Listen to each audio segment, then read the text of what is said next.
Tonight, we're going to talk about the largest star we've ever discovered in the universe. And when I say large, I'm not talking about something twice the size of our sun or even 10 times bigger. I'm talking about a star so massive that if you placed it at the center of our solar system, it would swallow everything out past Saturn's orbit. A star so enormous that our sun would be nothing more than a tiny speck lost somewhere deep inside it. By the end of tonight, you're going to understand just how impossibly large stars can grow and what that means for our understanding of the universe. Before we get started, if you love exploring the depths of space as much as we do, take a second to like the video or subscribe. It's a simple action, but it helps this channel reach more curious minds like yours. Now, let's begin. Let's start with something familiar, our sun. Every morning, it rises in the east. It lights up our world. It warms the surface of Earth. It makes life possible. From our perspective down here on the surface, the sun appears as a bright disk in the sky, small enough to block out with your thumb, harmless enough to ignore most of the time. But the sun is not small. The sun has a diameter of about 864,000 miles. That means you could line up 109 Earths side by side across the sun's face. The sun's volume is even more staggering. You could fit about 1,300,000 Earths inside the sun's volume. Every mountain on Earth, every ocean, every city, every person, all of it exists on a planet whose volume represents less than 1/1,000,000th of the sun's interior. The sun contains 99.86% of all the mass in our solar system. Everything else combined, all the planets, all the moons, all the asteroids, all the comets, all the dust floating between the worlds, makes up only 0.14%. That's how dominant the sun is in our solar system.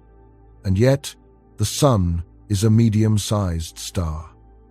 Astronomers classify it as a G-type main sequence star, sometimes called a yellow dwarf. It's nothing special in cosmic terms, an average star in an average galaxy. There are billions of stars, just like it's scattered throughout the Milky Way. Billions more in other galaxies. The sun is 4.6 billion years old. It's about halfway through its life. It has enough hydrogen fuel to keep burning for another 5 billion years before it begins to change, to swell, to transform into something else entirely. But here's what most people don't realize. The sun is tiny compared to some stars. Not just a little bit smaller, incomprehensibly, impossibly tiny. There are stars out there that make our sun look like a grain of sand next to a mountain. And we're going to explore the largest one we've ever found. For a long time, the title of largest known star belonged to a giant called UY Scuti. UY Scuti sits in the constellation Scutum, about 9,400 light-years from Earth. When astronomers first measured its size, they could barely believe the results. UY Scuti has a radius estimated at around 755 times the radius of our sun. Think about that for a moment. Not 755 times larger by volume, 755 times larger in radius. If you placed UY Scuti where the sun sits now at the center of our solar system, its surface would extend well beyond the orbit of Mars. The star would swallow Mercury. It would swallow Venus. It would swallow Earth and Mars.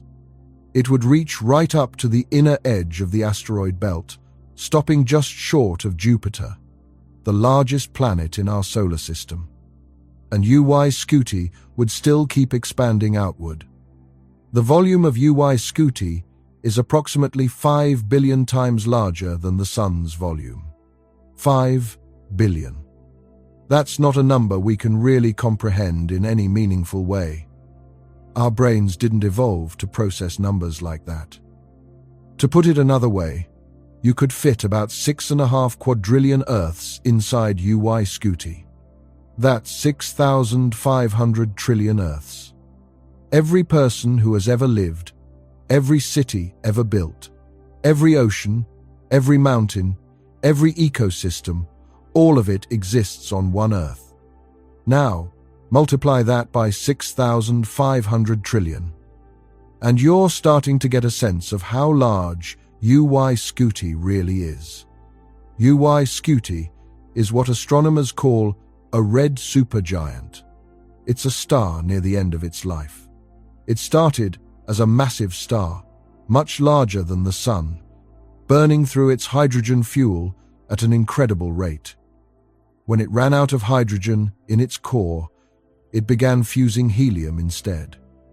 As the fusion processes changed, the star began to swell. Its outer layers expanded outward into space, cooling as they spread. The surface temperature of UY Scuti is only about 6,000 degrees Fahrenheit, or about 3,300 degrees Celsius. That might sound hot, and it is by human standards. But it's actually relatively cool for a star.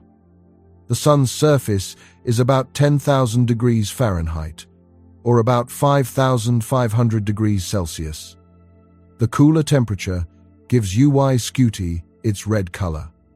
Red stars are cooler than yellow stars. Yellow stars are cooler than white stars. White stars are cooler than blue stars.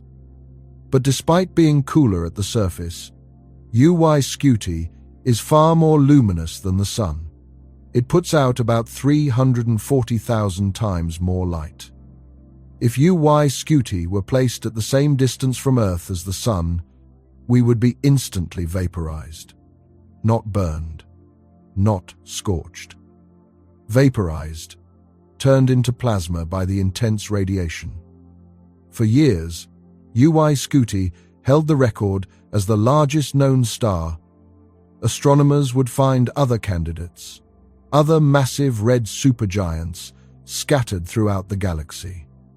They would measure and remeasure, trying to determine which one was truly the largest. Measuring stellar sizes is difficult. These stars are so far away that even through our most powerful telescopes, they appear as nothing more than points of light. We can't see their surfaces directly. We can't measure their diameters with a ruler. Instead, astronomers use indirect methods. They study the star's brightness. They study its spectrum, the specific wavelengths of light it emits. They study how its brightness changes over time. They use mathematical models based on our understanding of stellar physics. And from all this data, they estimate the star's size. But these estimates come with uncertainty. The measurements can vary depending on the technique used. Different teams of astronomers might get different results. A star that appears to be the largest one year might be surpassed the next year when better measurements are made.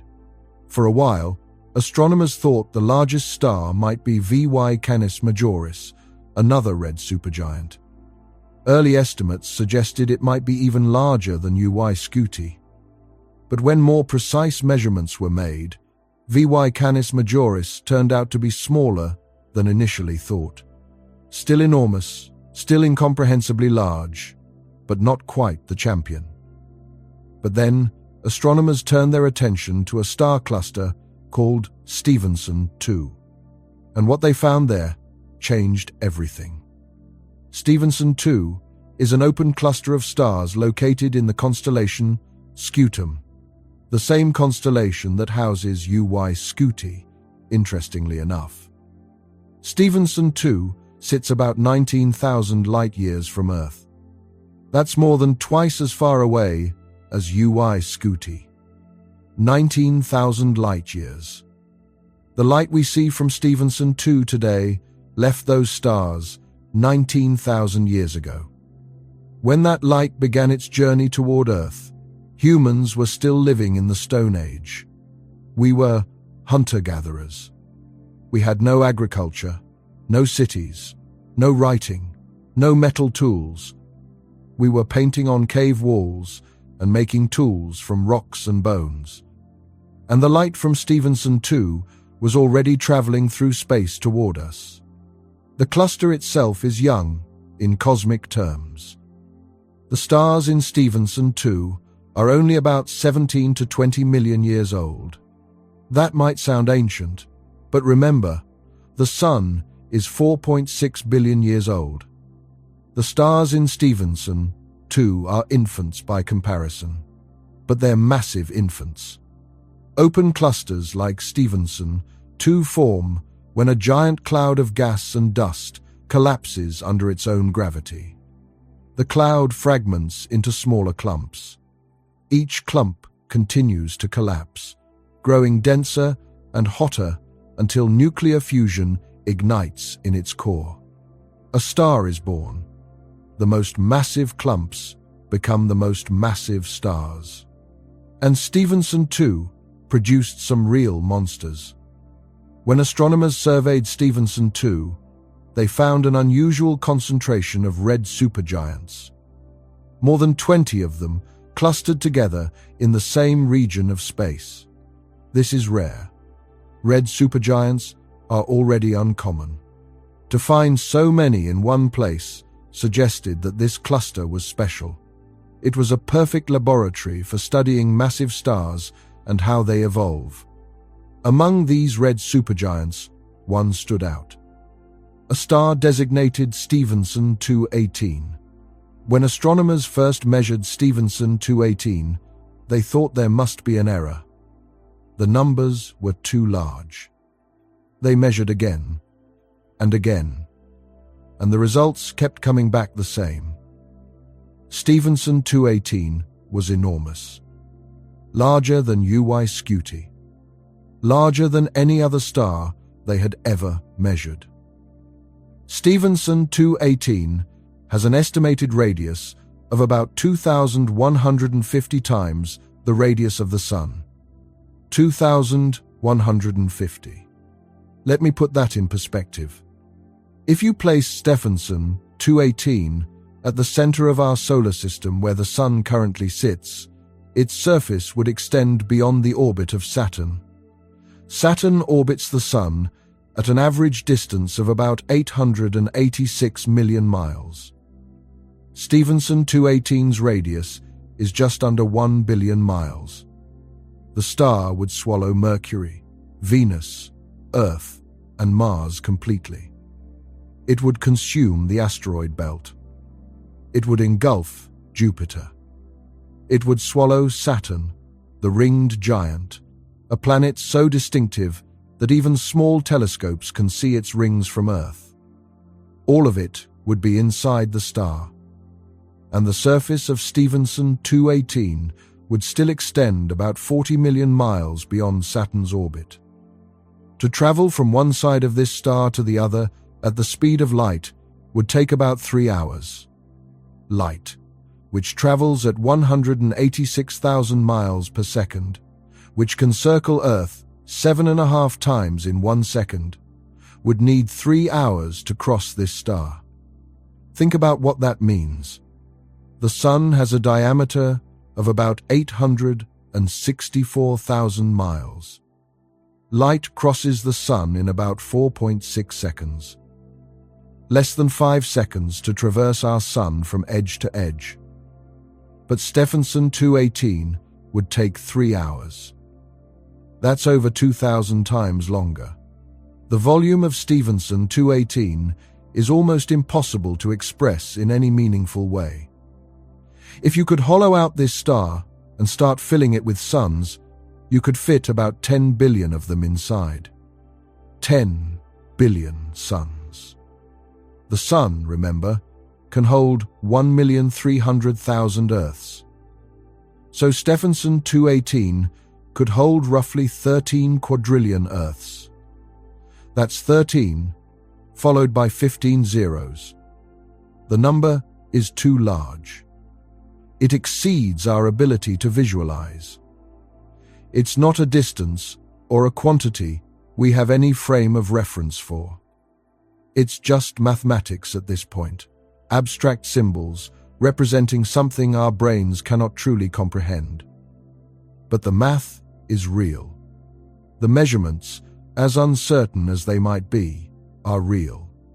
Stephenson 218 exists out there in space, a star so large that it challenges our understanding of how big stars can actually grow. What makes a star grow this large? Why does Stephenson 218 dwarf our Sun? Why can some stars become red supergiants while others remain relatively small? The answer lies in mass. Specifically, the mass a star is born with. When a star forms from a collapsing cloud of gas and dust, the amount of mass it gathers determines its entire life story. Low-mass stars, like red dwarfs, stars with only a fraction of the Sun's mass, burn their hydrogen fuel slowly and steadily. They can live for trillions of years, far longer than the current age of the universe. They never grow large. They never evolve into supergiants. They just burn steadily until they eventually exhaust their fuel and fade away. Medium-mass stars like our Sun have more exciting lives. They burn through their hydrogen in the core over billions of years. When the core hydrogen runs out, the core contracts and heats up. The outer layers expand. The star becomes a red giant, swelling to perhaps 100 times its original size. Eventually, the core gets hot enough to fuse helium into carbon and oxygen. The star stabilizes for a while. But eventually, the helium runs out too. The core contracts again. The outer layers are ejected into space, forming a planetary nebula, and the core becomes a white dwarf, a dense remnant about the size of Earth, but containing most of the star's original mass. That's the Sun's fate. In about 5 billion years, the Sun will swell into a red giant. It will engulf Mercury and Venus. It might reach Earth's orbit, though Earth itself will probably spiral outward as the Sun loses mass. The Sun will shed its outer layers, and what remains will be a white dwarf, cooling slowly over trillions of years. But massive stars, stars born with more than 8 or 10 times the Sun's mass, have a very different fate.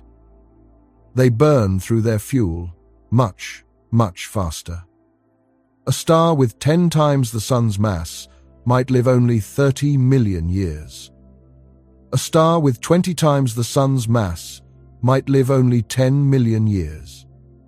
A star with 50 times the Sun's mass might live only a few million years. The more massive the star, the shorter its life. This seems counterintuitive. A more massive star has more fuel. Shouldn't it last longer? But fusion doesn't work that way. Massive stars have much higher core temperatures and pressures. They fuse hydrogen into helium at an incredible rate. They burn bright and hot and fast. And when they exhaust the hydrogen in their cores, they don't just stop. The core contracts and heats up until it's hot enough to fuse helium into carbon and oxygen. The star continues burning. But it's burning helium now, a less efficient fuel. When the helium runs out, the core contracts again. If the star is massive enough, it gets hot enough to fuse carbon into neon and magnesium, then neon into oxygen, then oxygen into silicon, then silicon into iron. Each stage happens faster than the last. Hydrogen fusion might last millions of years. Helium fusion might last hundreds of thousands of years. Carbon fusion might last a few hundred years. silicon fusion might last just a few days. And then the star reaches a crisis. Iron is the end of the line. Fusing iron doesn't release energy. It absorbs energy. So when the core becomes iron, fusion stops. The core can no longer support itself against its own gravity. It collapses. In less than a second, the core collapses from something the size of Earth to something maybe 12 miles across. The density becomes incomprehensible. Protons and electrons are crushed together to form neutrons. The collapse stops when the neutrons themselves can't be compressed any further. And the core rebounds. It bounces. A shockwave rips outward through the star. The outer layers, still falling inward toward the core, meet this rebounding shockwave. The result is a supernova. An explosion so bright that for a few weeks, a single star can outshine an entire galaxy. The outer layers are blasted into space at speeds of thousands of miles per second. And the core left behind becomes either a neutron star, an object so dense that a teaspoon of its material would weigh 1 billion tons on Earth, or if the star was massive enough, a black hole. That's the fate awaiting Stephenson 218. The star will eventually exhaust its fuel. It will fuse heavier and heavier elements in its core. And when it can't continue, it will collapse and explode as a supernova. When that happens, and it could happen tomorrow or 100,000 years from now, the explosion will be visible from Earth, even though the star is 19,000 light-years away. It will briefly become one of the brightest objects in the night sky. But right now, Stephenson 218 is in a relatively stable phase of its life. It's fusing helium in its core. Its outer layers have expanded to their current incredible size. The surface temperature has dropped to about 6,300 degrees Fahrenheit, or about 3,500 degrees Celsius. Cool by stellar standards. But the star is putting out an enormous amount of energy. Estimates suggest Stephenson 218 is about 440,000 times more luminous than the Sun. If you could somehow stand on a planet at Earth's distance from Stephenson 218, assuming such a planet could exist and you could survive, the star would appear far brighter in the sky than our Sun does. You would be bathed in intense radiation. The heat would be unbearable. Any atmosphere would be stripped away. Any water would boil off instantly. Nothing could survive that close to such a luminous star. Studying stars like Stephenson 218 teaches us about the limits of stellar evolution. How large can a star actually grow? We don't know for certain. Stephenson 218 is the largest we've found so far, but that doesn't mean it's the largest possible. There might be even larger stars out there, hiding in distant star clusters we haven't surveyed yet. Or Stephenson 218 might be close to the theoretical maximum size. There are limits to how large a star can become before it becomes unstable. As a star grows, its outer layers become less and less gravitationally bound to the core. The star's radiation pressure, the outward force from the photons streaming from the core, begins to push against the outer layers. At some point, the star's gravity can no longer hold on to its outer layers. They begin to drift away into space. The star loses mass. Red supergiants are constantly shedding material. They're surrounded by clouds of gas and dust blown off by stellar winds. This mass loss limits how large they can grow. The exact maximum size depends on the star's mass, its composition, its age, and other factors we're still trying to understand. But somewhere, there's a limit. A point beyond which stars simply can't grow any larger without tearing themselves apart. Stephenson 218 might be approaching that limit. The physics of red supergiants is complex and not fully understood. These stars exist in a delicate balance. Gravity pulls inward, trying to compress the star. Radiation pressure pushes outward, trying to blow the star apart. Fusion in the core provides the energy that creates this radiation pressure. As long as fusion continues, the star remains in balance. But the balance is precarious.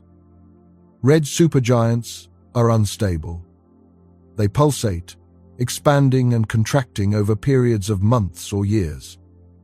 Stephenson 218, for instance, varies in brightness over a period of about 240 days. During this cycle, the star expands and contracts slightly. The surface temperature changes. The luminosity fluctuates. This pulsation is driven by complex interactions between the star's atmosphere and the energy flowing outward from the core. The exact mechanisms are still being studied. We understand the basics, but the details are complicated. Computer models can simulate red supergiants, but the models must make simplifications. The real stars are more complex than our equations can fully capture. There are turbulent flows in the atmosphere, magnetic fields that we can barely detect, chemical processes happening in the outer layers, convection cells carrying energy from the interior to the surface. All of these processes interact in ways that are difficult to model. This is why measuring the size of red supergiants is so challenging. The star's radius isn't constant. It changes as the star pulsates. The star's surface isn't sharply defined. It gradually fades from dense gas to thin atmosphere to the interstellar medium. Where exactly does the star end and space begin? Different measurement techniques can give different answers. Some measurements might capture the star at maximum expansion during a pulsation cycle. Others might capture it at minimum. Some techniques might measure the radius where the atmosphere becomes optically thick, meaning you can't see through it anymore. Others might measure where the density drops below a certain threshold. These different approaches can produce different values for the star's radius. That's why estimates for Stephenson 218's size vary. Some studies suggest 2,150 solar radii. Others suggest 2,000 solar radii. Still others suggest values as high as 2,400 solar radii. All of these measurements are valid given the techniques used and the assumptions made. But they illustrate the inherent uncertainty in measuring such extreme objects. We're pushing the limits of what we can measure from Earth. We're dealing with objects so distant and so large that our instruments and techniques are stretched to their limits. Despite this uncertainty, one thing is clear. Stephenson 218 is enormous.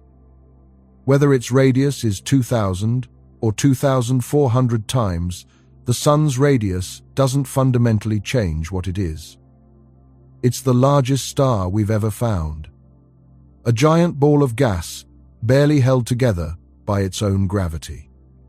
A fusion reactor, creating the elements that will someday form new worlds. A cosmic giant, living on borrowed time. The mass loss from red supergiants is a critical part of their evolution. These stars don't die with the same mass they were born with. They shed enormous amounts of material throughout their lives. Stellar winds blow gas off the surface. Pulsations can eject shells of material. In some cases, Stars might lose 50% or more of their original mass before they explode. This mass loss affects the star's eventual fate. A star's final mass determines whether it becomes a neutron star or a black hole. If the core mass is below a certain threshold, about 2 to 3 times the Sun's mass, the supernova will leave behind a neutron star. If the core mass is above that threshold, it will collapse into a black hole. Stephenson, 218, likely started with a mass of about 25 to 40 times the Sun's mass. That's a rough estimate based on its size and luminosity. Over its lifetime, it's probably lost a significant fraction of that mass through stellar winds. By the time it explodes, its total mass might be 20 times the Sun's mass or less. But the core mass, the part that will collapse, might still be large enough to form a black hole. We won't know for certain until it explodes. That's one of the exciting things about supernovae. Each one teaches us something new. Each one provides a data point that helps us refine our models of stellar evolution. When Stephenson 218 eventually goes supernova, assuming humans are still around and still doing astronomy, we'll learn an enormous amount from observing the explosion. We'll measure the energy released. We'll analyze the spectrum of light from the expanding debris. We'll track how the remnant evolves over time. We'll determine whether it leaves behind a neutron star or a black hole. All of this data will help us understand massive stars better. It will help us refine our models. It will answer questions and raise new ones.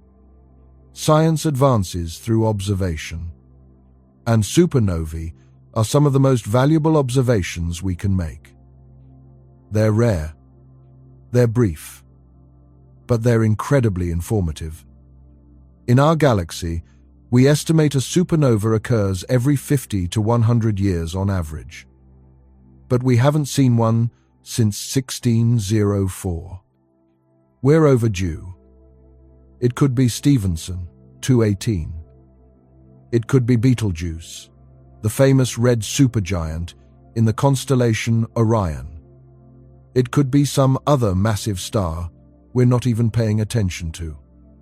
Supernovae are unpredictable. We can say a star is near the end of its life, but we can't say when it will explode. It could be tomorrow. It could be in 100,000 years. Stellar timescales are long compared to human lifespans. A star might be in its final days, cosmically speaking, but those days might last millennia. All we can do is watch and wait. Monitor these stars. Measure their properties. Look for signs that something is changing. And hope that when the next galactic supernova occurs, we're ready to observe it. The study of Stephenson, 218, and other extreme stars pushes the boundaries of astronomy. These objects challenge our instruments and our theories. They force us to develop better techniques, better models, better understanding. Astronomy has always been a science of pushing boundaries. For thousands of years, humans looked up at the stars with nothing but their eyes. They noticed patterns. They tracked the motion of planets. They predicted eclipses. But they couldn't understand what stars really were. The invention of the telescope changed everything. Suddenly, astronomers could see details they'd never seen before.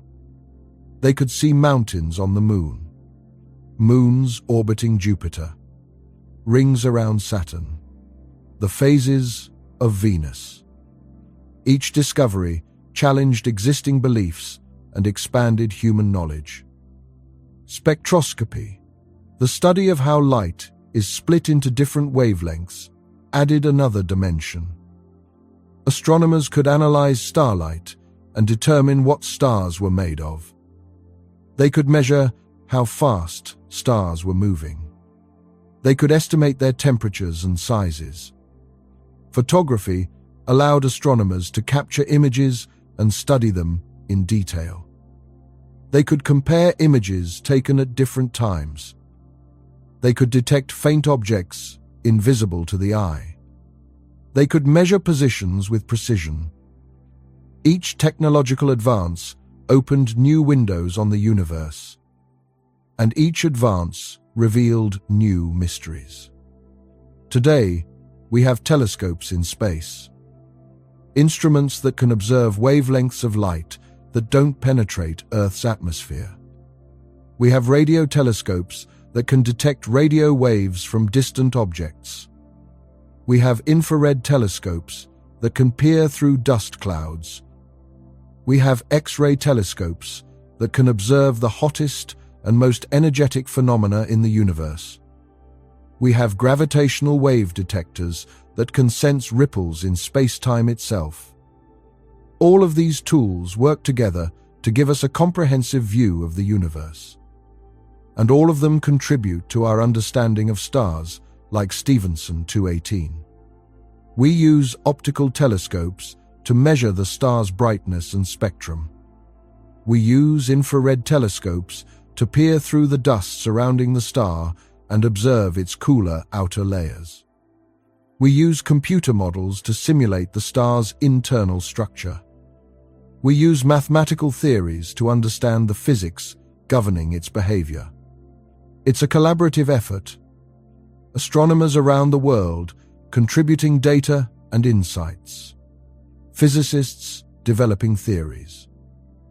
Engineers building better instruments. Computer scientists creating simulations. All working together to understand the universe. And stars like Stephenson 218 are the fruits of that labor. Objects we would never have known about without modern technology. Objects we couldn't have measured without sophisticated instruments. Objects that reveal the extremes of what nature can create. Think about what Stephenson 218 represents. It's not just a large star. It's a monument to human curiosity and ingenuity. The fact that we can measure something 19,000 light-years away. The fact that we can determine its size to within a few hundred solar radii, even though we can't see it as anything more than a point of light. The fact that we can understand what it is and predict what it will become. This is remarkable. For most of human history, the stars were mysteries. People told stories about them.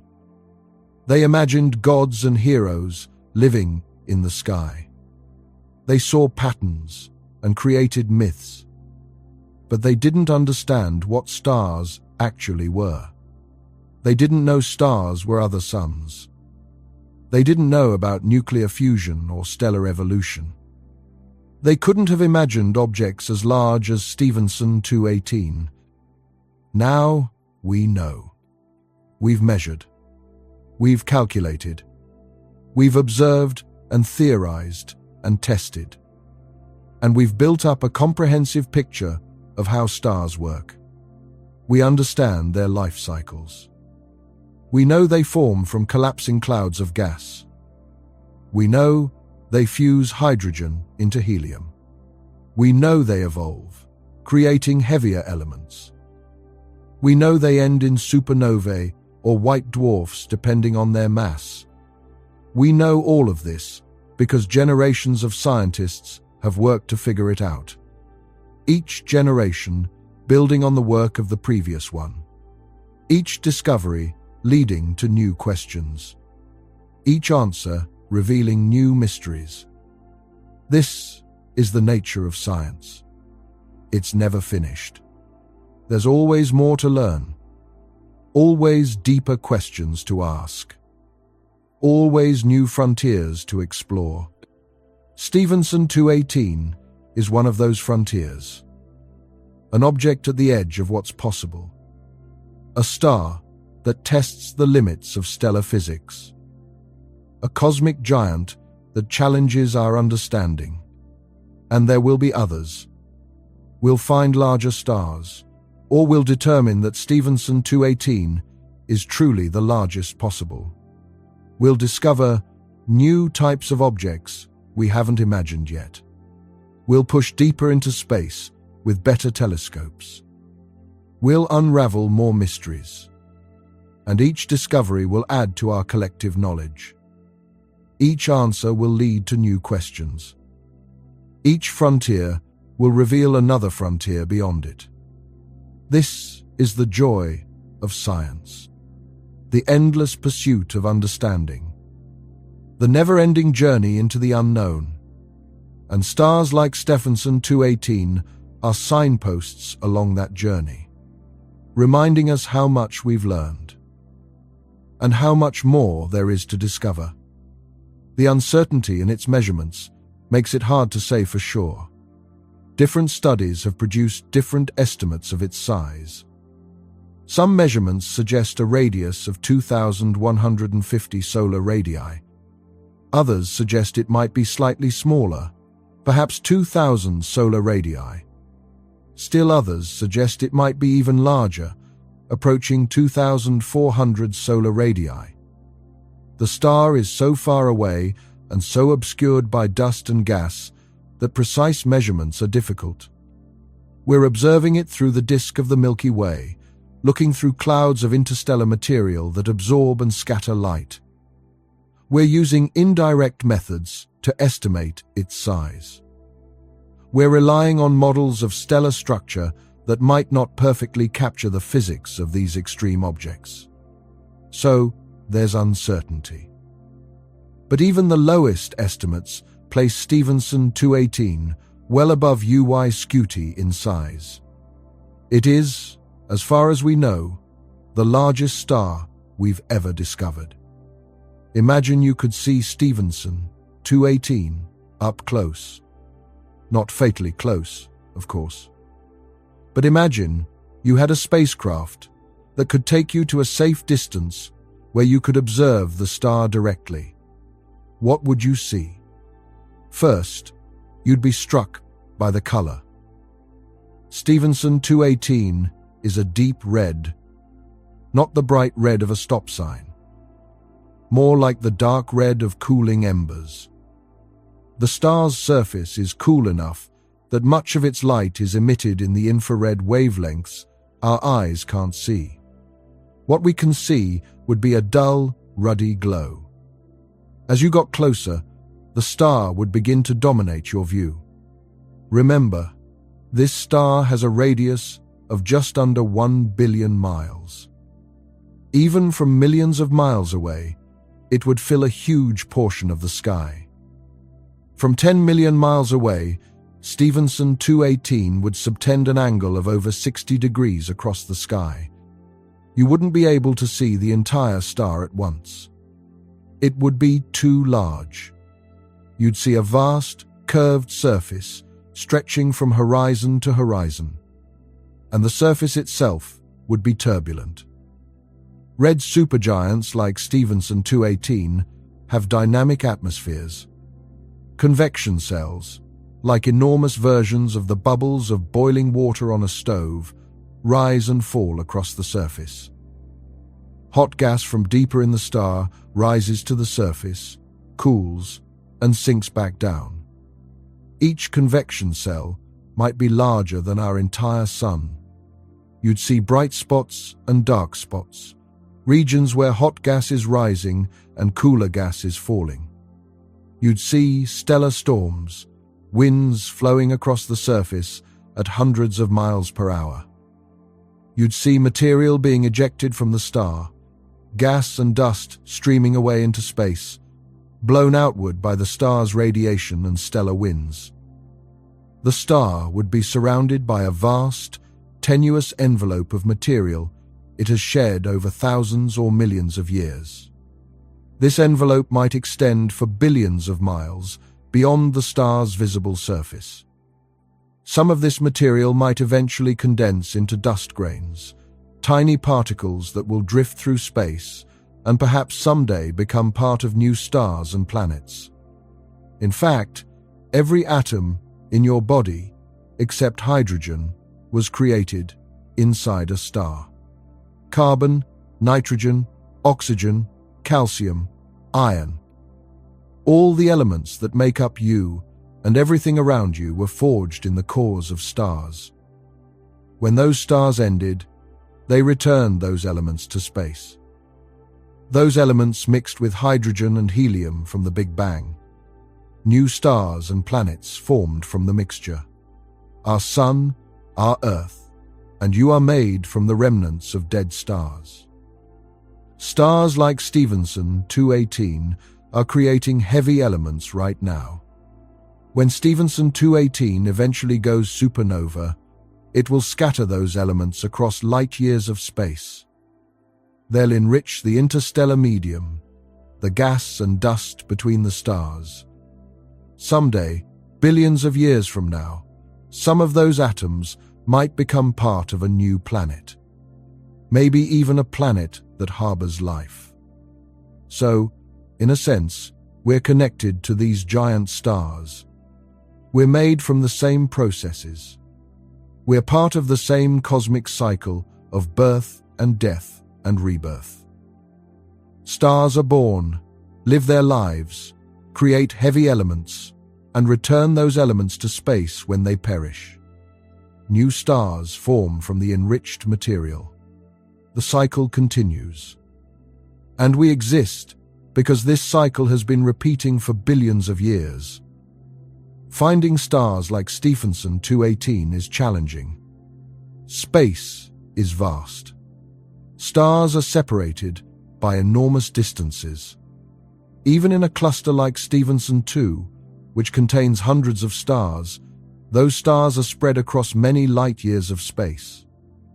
And not every star is easy to see. Some stars are obscured by dust. Some are simply too faint. Some are in parts of the sky that are difficult to observe from Earth. Astronomers use large telescopes and sensitive instruments to survey the sky.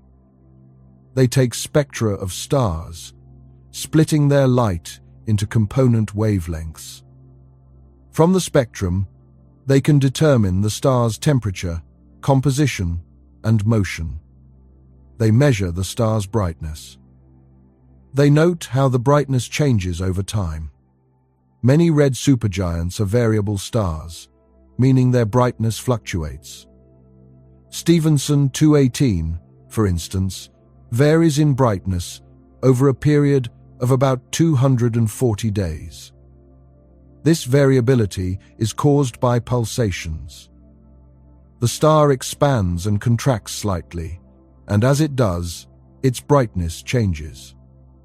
By studying these pulsations, astronomers can learn about the star's structure and properties. They can estimate its size. They can determine its mass. They can figure out what stage of life it's in. This is how we know as much as we do about Stephenson 218. Not from direct observation of its surface, because we can't resolve details that small from this distance, but from careful analysis of its light, from mathematical models, from comparing it to other similar stars, from piecing together clues and building a picture of this distant giant. It's detective work. Astronomy often is. We can't visit these places. We can't touch them.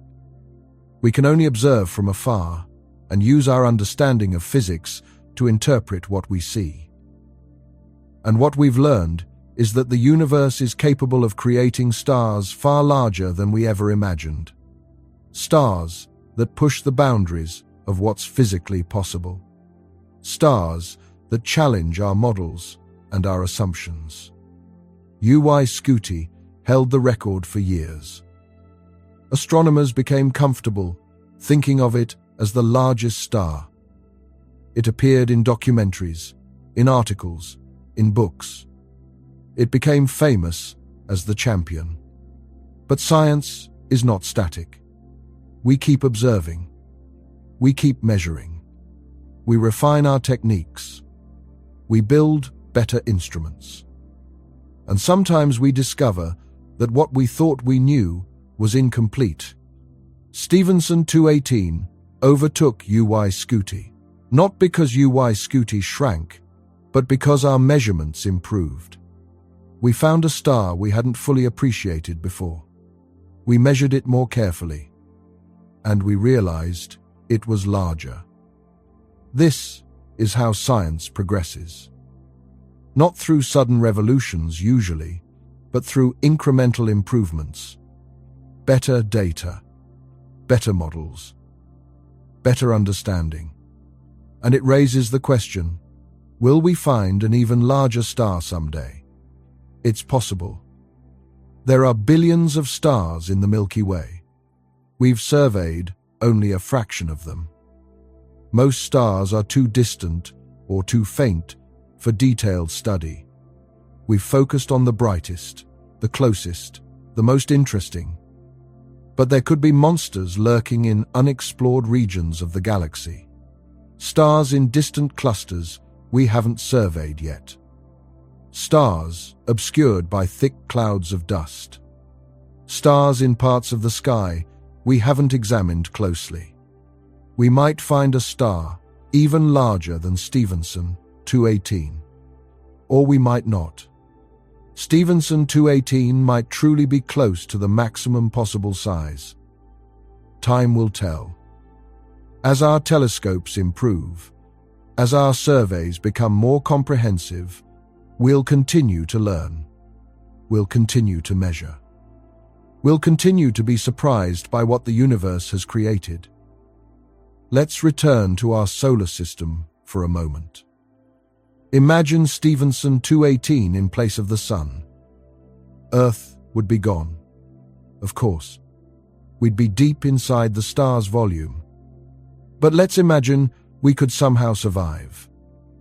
Let's imagine we had a viewing platform somewhere outside the star's surface, beyond Saturn, maybe near Uranus, which orbits at about 1,804,000,000 miles from the Sun. Uranus would be just beyond Stephenson 218's surface. From there, looking back, you'd see the star filling an enormous portion of the sky. The surface would curve gently away in all directions. You wouldn't see the edges. The star would be too large. It would be like standing on Earth and looking at the sky. Except instead of blue sky, you'd see a vast expanse of dull red light. The star's surface would be visibly dynamic. You'd see motion. Convection cells rising and falling. Bright areas and dark areas shifting over time. Material streaming away into space. And you'd feel the heat. Even from that distance, the radiation from a star 440,000 times more luminous than the Sun would be intense. Any spacecraft would need heavy shielding. Any person would need extreme protection. The energy output is almost beyond comprehension. Every second, Stephenson 218 converts millions of tons of helium into heavier elements. Every second, it releases energy equivalent to trillions of nuclear bombs. And this has been going on for millions of years. The star has been shining at this incredible luminosity throughout its brief life. It will continue to shine until its fuel runs out. And then it will end in fire and fury. Let's think about traveling to Stephenson 218. Not that we could with our current technology, but as a thought experiment, it helps us grasp the distances and scales involved. Stephenson 218 is 19,000 light-years away. A light-year is the distance light travels in 1 year. Light moves at 186,000 miles per second. Nothing in the universe moves faster. In 1 year, light covers about 5.88 trillion miles. 19,000 light years equals about 111 quadrillion miles. That's 111 million billion miles.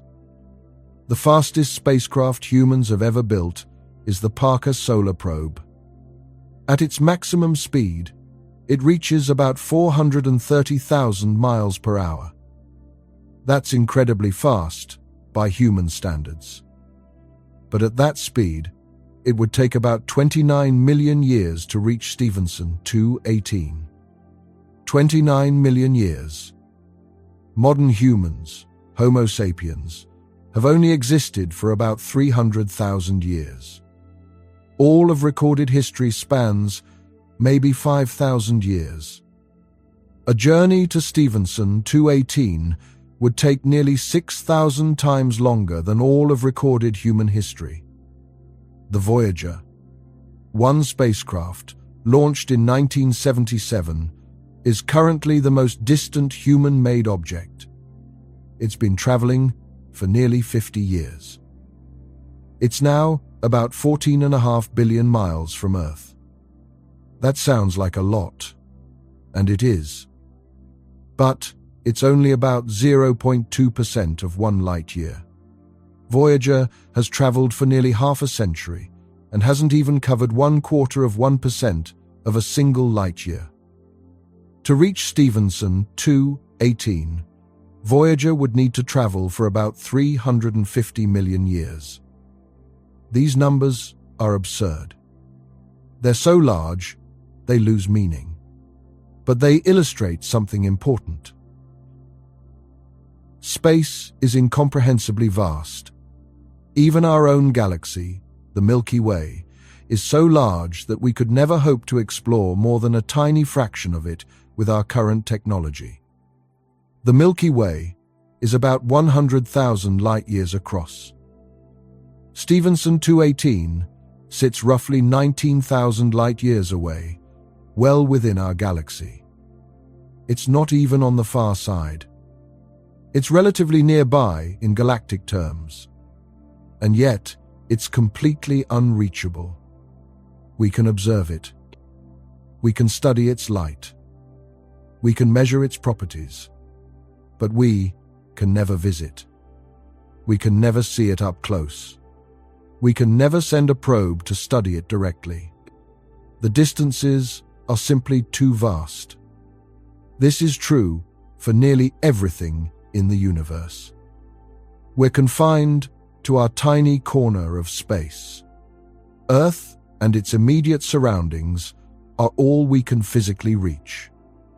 The Moon is 3 days away by spacecraft. Mars is 6 to 9 months away, depending on the alignment of the planets. The outer planets take years to reach. Pluto took New Horizons 9.5 years to reach, and Pluto is in our own solar system, practically next door in cosmic terms. Beyond our solar system, everything becomes theoretical. We can imagine traveling to other stars. We can design hypothetical spacecraft that might reach a fraction of the speed of light. We can dream about visiting distant worlds. But the reality is that interstellar travel is beyond our current capabilities. Maybe someday, technology will advance to the point where we can travel between stars. Maybe we'll develop new propulsion systems. Maybe we'll figure out how to sustain human life on journeys lasting centuries or millennia. Maybe we'll build generation ships, enormous spacecraft that house entire communities, traveling for thousands of years until they reach their destination. Or maybe we'll never leave our solar system. Maybe the distances are simply too great. Maybe the challenges are insurmountable. Time will tell.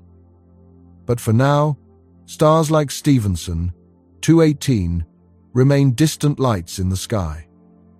Objects we can study but never touch. wonders we can appreciate but never visit.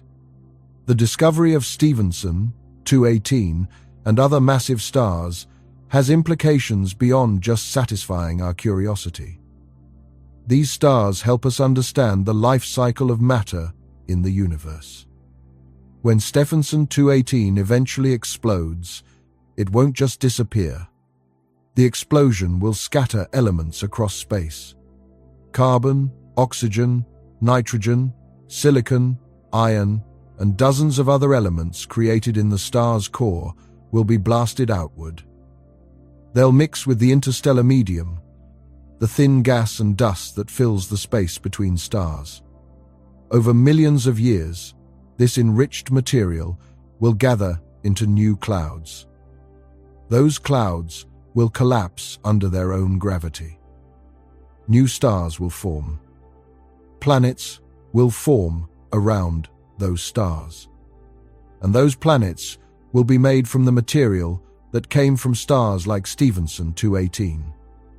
This is how the universe builds complexity. When the universe began 13.8 billion years ago, in the Big Bang, only the lightest elements existed. Hydrogen and helium, mostly, with trace amounts of lithium. That's it. No carbon, no oxygen, no iron. None of the elements essential for life. None of the elements that make up planets. The first stars that formed were made purely of hydrogen and helium. They were massive, hot, and short-lived. When they exploded, they created the first heavy elements. Those elements mixed with the remaining hydrogen and helium. A second generation of stars formed, slightly enriched with heavier elements. When those stars ended, they created more heavy elements. The cycle continued. Generation after generation of stars. Each one creating heavy elements. Each one enriching the interstellar medium. Our Sun is a third or fourth generation star. It formed from material that had already been through multiple stellar cycles. The Earth is made from material that was forged in the cores of ancient stars that lived and perished billions of years ago. Every atom of carbon in your body was created in a star. Every atom of oxygen you breathe was forged in a stellar core. The calcium in your bones, the iron in your blood, the silicon in the rocks beneath your feet, all of it came from stars. Stars lived, burned brightly, and ended violently so that you could exist. Stephenson 218 is participating in this cosmic cycle right now. It's creating heavy elements in its core. When it explodes, it will scatter those elements across light years of space. Billions of years from now, those elements might become part of a new solar system, maybe even a planet with life. Life that eventually develops intelligence. Intelligence that looks up at the stars and wonders about its origins. And in that moment, atoms that were once part of Stephenson 218 will be asking where they came from. This is the profound connection between stars and life. We're not separate from the universe. We're part of it, made from the same elements, following the same physical laws, subject to the same processes.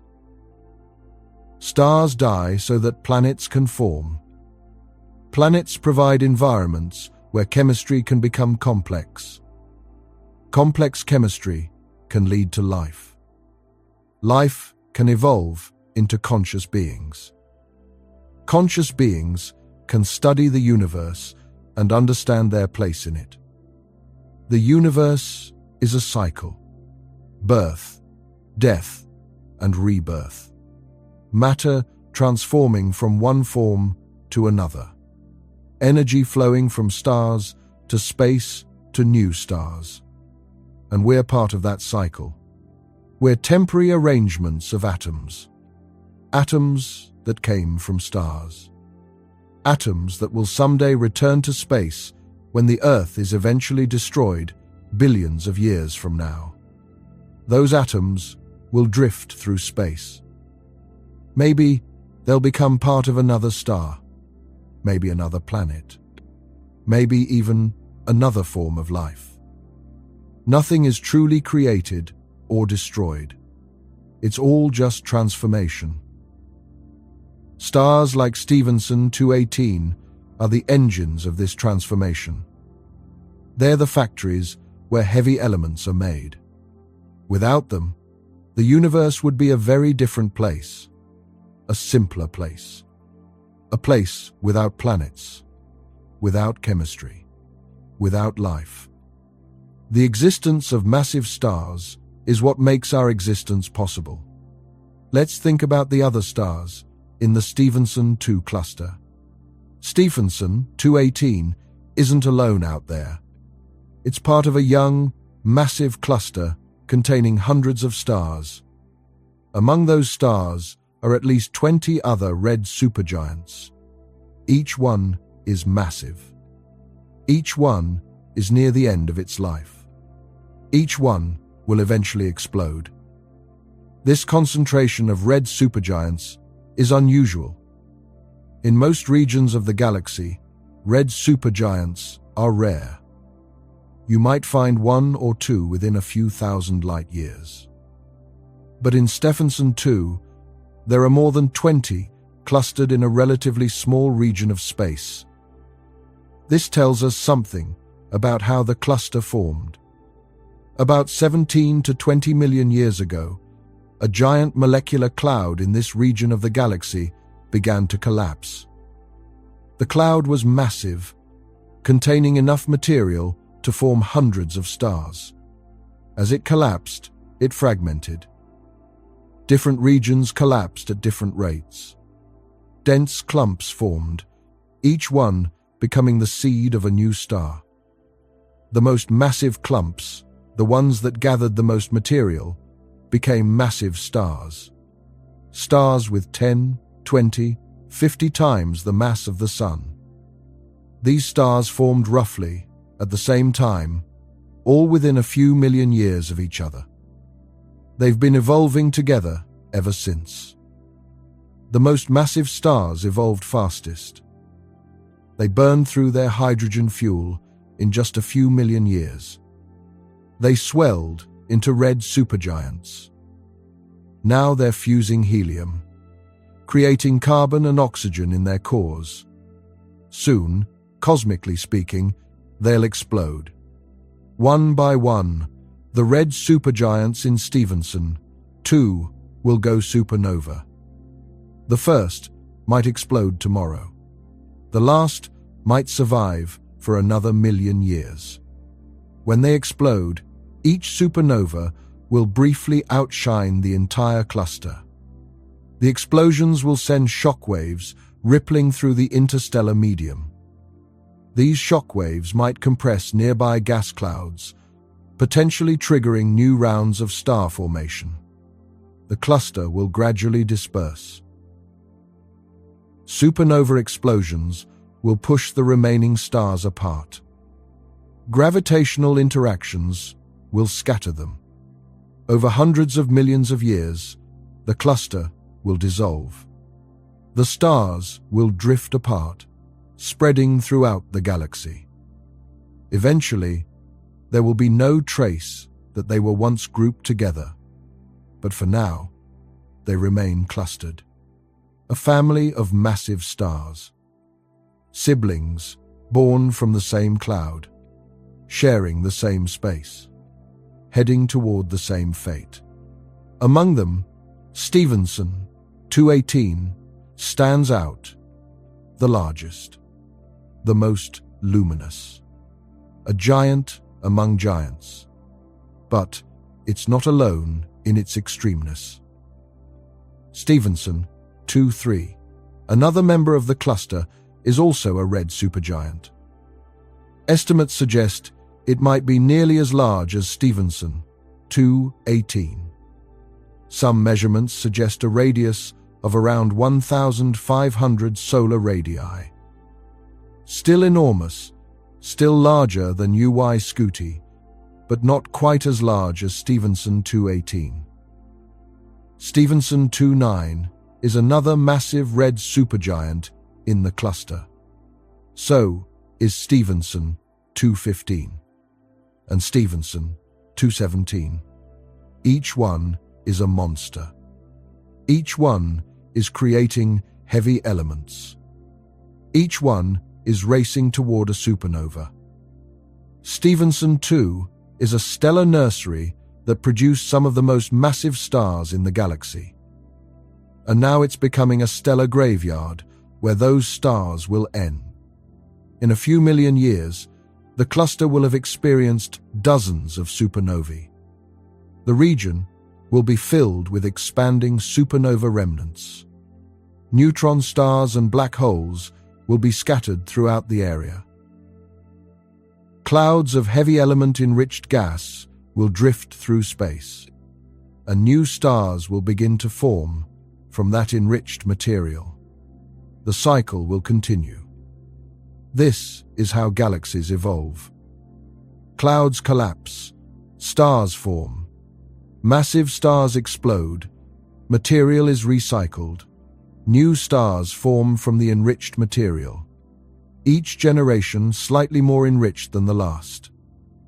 Over billions of years, this process has transformed the galaxy from a cloud of primordial hydrogen and helium into a complex ecosystem of stars, planets, and all the structures we see today. Stephenson 2 is one small part of that grand story. A snapshot of stellar evolution in action. A laboratory where we can study the lives of massive stars. And Stephenson 218 is the crown jewel of that cluster, the largest star we've found. A temporary giant in an evolving galaxy. When Stephenson 218 goes supernova, the explosion will be one of the most energetic events in the galaxy. For a few weeks, the star will outshine the entire Milky Way. Billions of stars, all dimmed by the light of one dying giant. The explosion will release more energy than the sun will produce in its entire 10 billion year lifetime. It will happen in a matter of seconds. The shockwave will race outward at a significant fraction of the speed of light. Any planets or objects nearby will be obliterated. The radiation from the explosion will be lethal for dozens of light years in all directions. But here's the remarkable thing. Even though Stephenson 218 is 19,000 light years away, we might be able to see the supernova during the day. It might be bright enough to cast shadows on Earth. It could be visible for weeks or months as the expanding debris cloud continues to glow. Ancient humans witnessed supernovae. In 1054 AD, Chinese astronomers recorded a new star appearing in the constellation Taurus. It was visible during the day for 23 days. At night, it was bright enough to read by. That supernova left behind the Crab Nebula, a glowing cloud of expanding gas and a rapidly spinning neutron star at its center. We've seen other supernovae since then. In 1604, a supernova appeared in the constellation Ophiuchus. Johannes Kepler observed it carefully, recording its brightness and position. That supernova was brighter than all the stars in the sky except Sirius. It was visible for over a year. We haven't seen a supernova in our galaxy since then. We're overdue. On average, a supernova should occur in the Milky Way every 50 to 100 years. But we haven't seen one for over 400 years. They're probably happening. We just can't see them. Many occur on the far side of the galaxy, hidden behind dust and stars. Some occur in regions we don't observe regularly. But someday, we'll see another one. Maybe it will be Stephenson, 218. Maybe it will be Betelgeuse, another red supergiant much closer to Earth, only 650 light-years away. Betelgeuse has been behaving strangely in recent years. Its brightness has fluctuated dramatically. Some astronomers think it might be nearing the end of its life. It could explode tomorrow. It could explode in 100,000 years. We don't know. The same is true for Stephenson, 218. It could be stable for another 1,000,000 years. Or it could explode next week. When it does, assuming humans are still around to see it, it will be spectacular. A brief but brilliant reminder of the power and violence that exist on cosmic scales. A reminder that even the largest stars are temporary. Nothing in the universe lasts forever. Let's put Stephenson 218 in context with other objects in the universe. We've talked about how it compares to our Sun and to UY Scuti. But there are other extreme objects worth considering. The smallest stars, red dwarfs, can be less than 10% the diameter of the Sun. A red dwarf called EBLM J055 957 AB has a diameter only slightly larger than Saturn. That's a star barely bigger than a planet. It's so small and cool that it barely qualifies as a star. But it's fusing hydrogen in its core, which makes it a star by definition. The contrast between EBLM J055957 AB and Stephenson 218 is staggering. Stephenson 218 has a diameter about 25,000 times larger than that tiny red dwarf. If you lined up 25,000 of those red dwarfs edge to edge, they would stretch across Stephenson 218's diameter. Both are stars. Both are balls of gas held together by gravity and powered by fusion. But one is a cosmic giant, and the other is barely larger than a planet. The range of sizes stars can have is enormous. Now, let's consider neutron stars. When a massive star like Stephenson 218 explodes, its core collapses. If the core's mass is below about 3 solar masses, it becomes a neutron star. A neutron star is one of the densest objects in the universe. It packs more mass than the Sun into a sphere only about 12 miles across. That's smaller than most cities. A teaspoon of neutron star material would weigh about 1 billion tons on Earth. The contrast between a red supergiant and a neutron star is almost incomprehensible. Stephenson 218 has a diameter of about 1,900,000,000 miles. A neutron star has a diameter of about 12 miles. The red supergiant is 330 million times larger in diameter. And yet, the neutron star might contain a similar amount of mass. All that mass compressed into an impossibly small volume. Gravity so strong that escape velocity is close to the speed of light. A magnetic field trillions of times stronger than Earth's, spinning hundreds of times per second. This is what might remain after Stephenson 218 explodes. A tiny, dense, rapidly spinning object. All that grandeur, all that size, all that luminosity reduced to a city-sized ball of neutrons. Or maybe Stephenson 218 will form a black hole instead.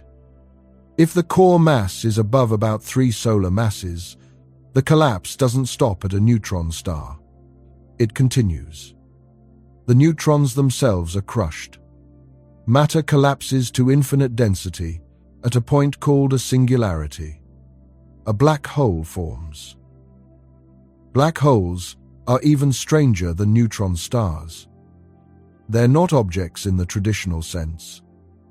They're regions of space-time where gravity is so strong that nothing can escape. Not even light. The boundary of a black hole is called the event horizon. Once you cross the event horizon, you can never come back. You'll be pulled toward the singularity.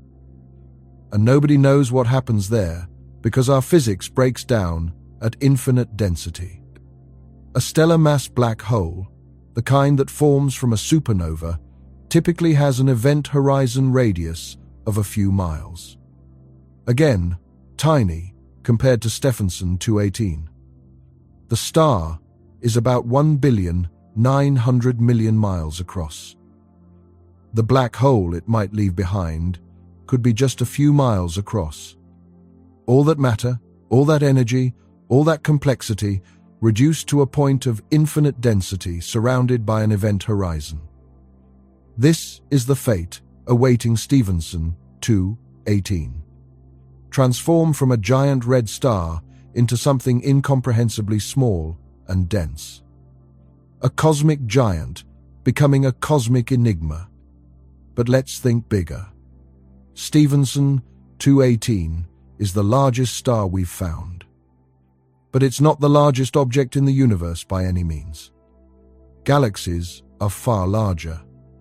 The Milky Way, our home galaxy, is about 100,000 light-years across. Stephenson 218, if you measured its diameter in light-years, is about 0.00001 light-years across. The Milky Way is 10 billion times larger in diameter. You could fit about 1 sextillion stars the size of Stephenson 218 across the Milky Way's diameter. That's not the volume, just the diameter. The volume comparison would be even more extreme. The Milky Way contains between 100 billion and 400 billion stars. Most of them are smaller than the Sun. But even if they were all the size of Stephenson 218, which they're not, the empty space between them would still dominate. Galaxies are mostly empty space. Stars are separated by light years. Even in the densest regions of the galaxy, the average distance between stars is several light years.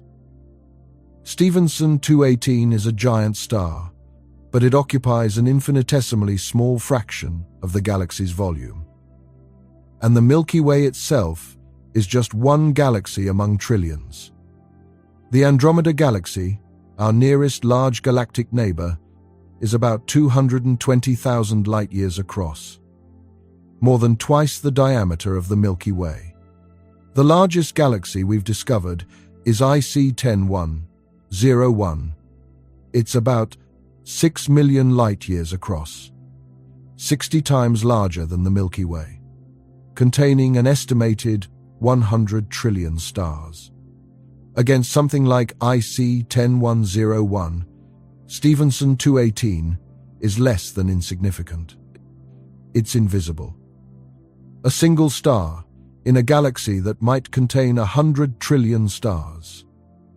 And galaxies themselves are grouped into clusters.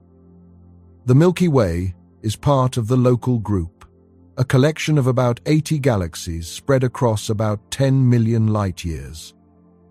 The local group is part of the Virgo supercluster, a massive structure containing tens of thousands of galaxies spread across about 110 million light-years. And the Virgo supercluster is part of an even larger structure called Laniakea, which contains about 100,000 galaxies spread across about 520 million light-years. These structures are the largest things in the universe. Superclusters connected by filaments of galaxies, creating a cosmic web that stretches across billions of light-years. And somewhere, in all that vastness, in one galaxy among trillions, in one star cluster among millions, there's Stephenson 218, the largest star we've found. An object so large it defies comprehension. And yet, against the scale of the universe, it's nothing, less than a speck of dust. This is the paradox of scale in the universe. Objects can be simultaneously enormous and insignificant depending on what you're comparing them to. Stephenson 218 is a giant compared to the Sun, but it's invisible compared to a galaxy.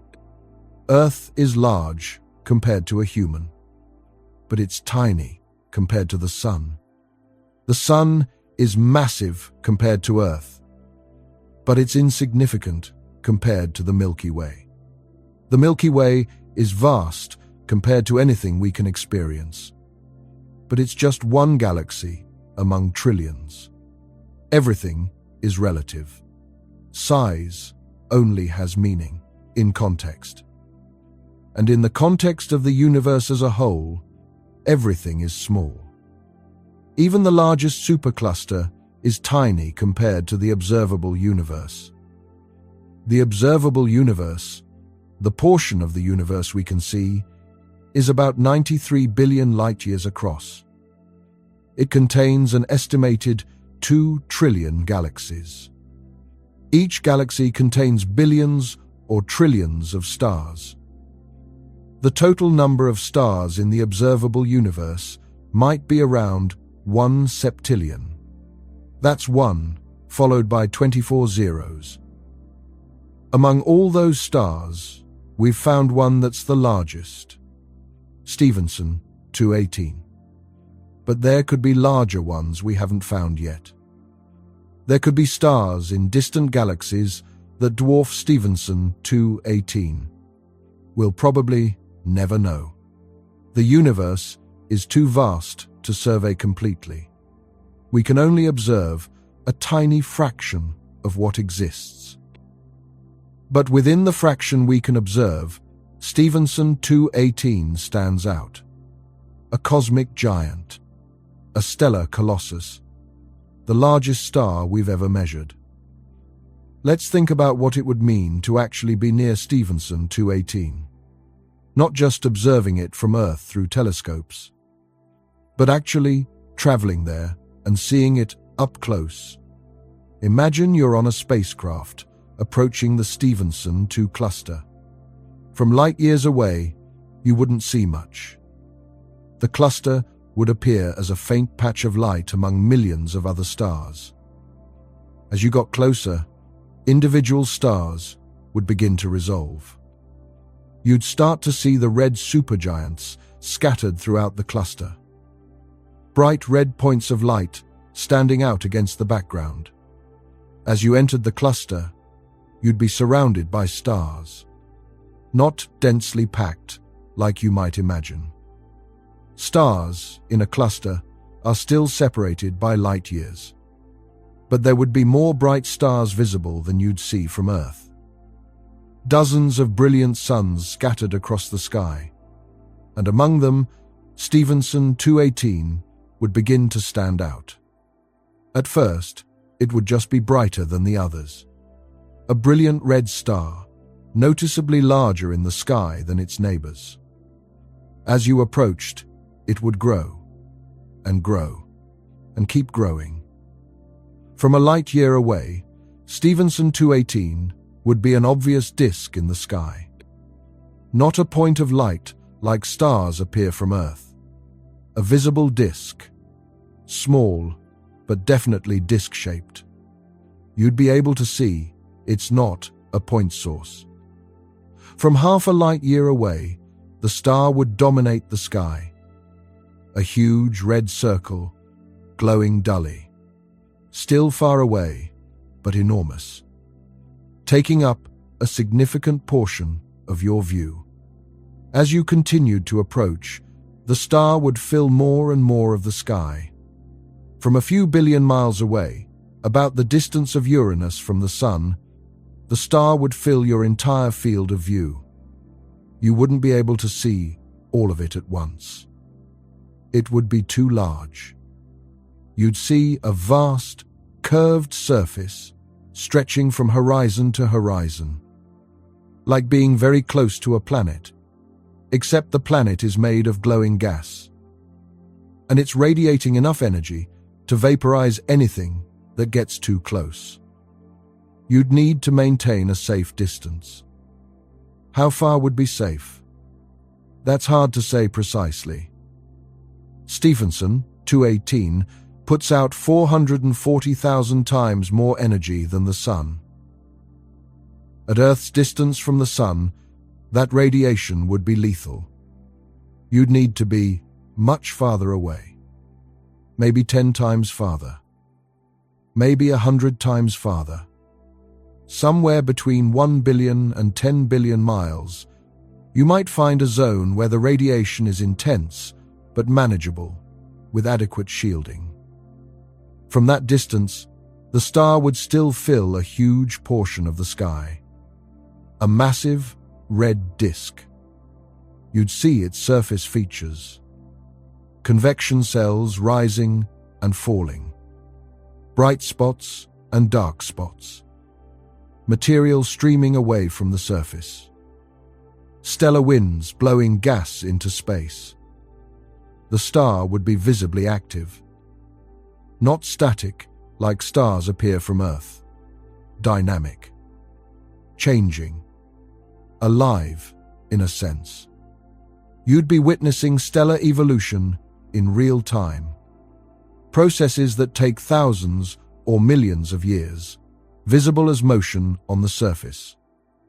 Gas rising from deep inside the star, cooling at the surface, sinking back down. The cycle continuing endlessly. Energy from the core making its way to the surface through convection, then radiating out into space as light and heat. This is what powers the star. What keeps it shining? What prevents it from collapsing under its own gravity? And someday, maybe soon in cosmic terms, it will stop. The fuel will run out. Fusion will cease. The core will collapse. And the star will explode.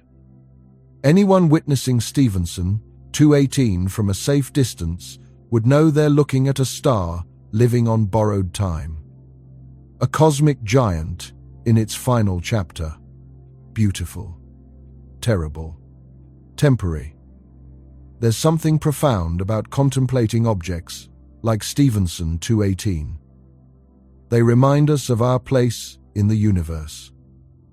We live on a small planet orbiting an average star in an ordinary galaxy. We're insignificant in terms of size and location. And yet, we're capable of understanding these cosmic giants. We can measure stars thousands of light years away. We can determine their sizes, their masses, their compositions, their ages. We can predict their fates. We can comprehend, at least intellectually, what they are and how they work. This is remarkable. This is what makes humans special. Not our size or our strength. Not our location in the universe. But our minds. Our ability to observe, to reason, to understand. Our capacity for science. For thousands of years, humans have looked up at the stars and wondered. Ancient civilizations created myths to explain the lights in the sky. They imagined gods and monsters. They saw patterns and told stories. But they didn't understand what stars actually were. They couldn't have imagined nuclear fusion or stellar evolution. They didn't know about gravity or space-time or the electromagnetic spectrum. They were limited by their technology and their knowledge. But they asked questions. they wondered. They tried to make sense of what they saw. And over time, knowledge accumulated. Early astronomers mapped the positions of stars. They tracked the movements of planets. They predicted eclipses. Later, astronomers used telescopes to see farther and more clearly. They discovered new objects. They measured distances. They classified stars by their properties. Modern astronomers use sophisticated instruments and powerful computers. They can observe wavelengths of light invisible to the human eye. They can detect objects billions of light years away. They can simulate the interiors of stars. They can test theories against observations. And they've built up a comprehensive understanding of how the universe works. We know stars form from collapsing gas clouds. We know they're powered by nuclear fusion. We know they evolve over time, creating heavier elements. We know massive stars end in supernovae. We know all of this because people ask questions and work to find answers. Generation after generation, building on the work of those who came before, always pushing forward, always seeking deeper understanding. And now we stand at a point in history where we can measure the largest star in the universe. We can say with confidence, Stephenson 218 has a radius about 2,150 times larger than the Sun. We can't visit it. We can't touch it. We can barely see it, even with our best telescopes. But we can understand it. And that understanding connects us to something vast and ancient, to processes that have been shaping the universe for billions of years, to the cosmic cycle of birth and death and rebirth that creates everything we see. Every atom in your body was forged in a star. The calcium in your bones, the iron in your blood, the oxygen you breathe, all created in stellar cores through fusion, all scattered into space when those stars ended, all eventually incorporated into the gas cloud that formed our solar system. You are literally made of stardust. You are the universe looking at itself. Matter that has organized itself into a form capable of consciousness, capable of asking questions about its own origins. This is profound. This is what gives meaning to our existence. Not that we're important in some cosmic sense. The universe doesn't care about us. It's not designed for us. We're an accident of chemistry and evolution. But we're here, and we're aware, and we can understand. We can look at Stephenson 218 and comprehend what it is. We can appreciate its magnificence. We can marvel at its size. We can contemplate its fate. And in doing so, we participate in something larger than ourselves. We become part of the universe's ongoing effort to understand itself. Through us, matter becomes conscious. Through science, consciousness explores the cosmos. Through astronomy, we reach across light years and touch the stars. This is the gift of being human, the ability to wonder, to question, to seek understanding, and to find it, at least partially, in the patterns and processes that govern the universe. Stephenson 218 is a record holder, the largest known star in the universe. But records are made to be broken. Someday, we might find a larger star, or we might determine that Stephenson 218 truly is at the upper limit. Either way, Stars like this teach us about the universe. They show us what's possible. They reveal the extremes of stellar evolution.